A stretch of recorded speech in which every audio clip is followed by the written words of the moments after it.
Hi అండి. సరైన hit కోసం ఎదురు చూస్తున్న మాస్కా దాస్ విశ్వక్సేన్ ఈసారి రూట్ మార్చి పూర్తి స్థాయి కామెడీ ఎంటర్టైనర్ ఫంకీతో ప్రేక్షకుల ముందుకు వచ్చాడు. జాతిరత్నాలు ఫేమ్ అనుదీప్ దర్శకత్వంలో తెరకెక్కిన ఈ సినిమా భిన్నంగా ఉంటుందని ముందు నుంచి ప్రమోట్ చేస్తూ వచ్చారు. అయితే దానికి తోడు నాగవంశీ నిర్మాత కావటం, తెలుగులో కాయాదు లోహారులను చాలా కాలం తర్వాత రీలాంచ్ చేస్తూ ఉండటంతో సినిమా మీద అంచనాలున్నాయి. మరి అదే స్థాయి మ్యాజిక్ను రిపీట్ చేసిందా లేదా అనేది సమీక్షలో చూద్దాం. కథ విషయానికి వస్తే విశ్వక్సేన్ కోమల్ పాత్రలో ఏ విషయాన్ని సీరియస్గా తీసుకొని ఒక విలక్షణమైన యువకుడు. పెద్ద సినిమా డైరెక్టర్ కావాలన్నదే అతని లక్ష్యం. ఈ క్రమంలో మంచి ప్రొడక్షన్స్ అధినేత సుదర్శన్ వద్ద ఒక అవకాశం దొరుకుతుంది. అయితే ఆ నిర్మాణ సంస్థ వారసురాలు చిత్రకు కోమల్ పద్ధతులు అస్సలు నచ్చవు. అసలు కోమల్పై చిత్రకు నమ్మకం ఎందుకు లేదు? ఈ ఫంకీ డైరెక్టర్ తన సినిమాను ఎలా పూర్తి చేశాడు? మధ్యలో ఎదురైన సవాళ్ళు ఏమిటి అనేది మిగతా కథ.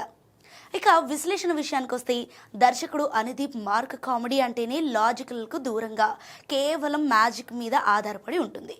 ఈ సినిమాలో కూడా కథ కంటే కామెడీ డైలాగులకే, ముఖ్యంగా వన్ లైనర్లకు ఎక్కువ ప్రాధాన్యత ఇచ్చారు. మొదటి 20 నిమిషాల్లోనే సినిమా టోన్ ఏంటో అర్థమైపోతుంది. వన్ లైనర్ పంచులు, అమాయకపు వేషాలతో నవ్వించే ప్రయత్నం చేశారు. కోమల్ పాత్రలో విశ్వక్ తనదైన శైలిలో ఒదిగిపోయాడు. కొత్త రకమైన మేనరిజమ్స్తో ఆకట్టుకున్నాడు. అలానే విశ్వక్ కయదు లోహర్ మధ్య వచ్చే సీన్స్ రిఫ్రెషింగ్గా ఉన్నాయి. కయదు తన క్యూట్ ఎక్స్ప్రెషన్స్తో మెప్పించింది. అనుదీప్ రాసిన కొన్ని జోకులు థియేటర్లో నవ్వులు పూయిస్తాయి. ముఖ్యంగా సెకండ్ హాఫ్లో వచ్చే పెళ్లి చూపుల సీన్ సినిమాకే హైలైట్ అని చెప్పాలి. కేవలం కామెడీ బిట్లనే నమ్ముకొని బలమైన కథను పక్కన పెట్టడం మైనస్. ఒకే పాయింట్ చుట్టూ కథ తిరుగుతున్న భావన కలుగుతుంది.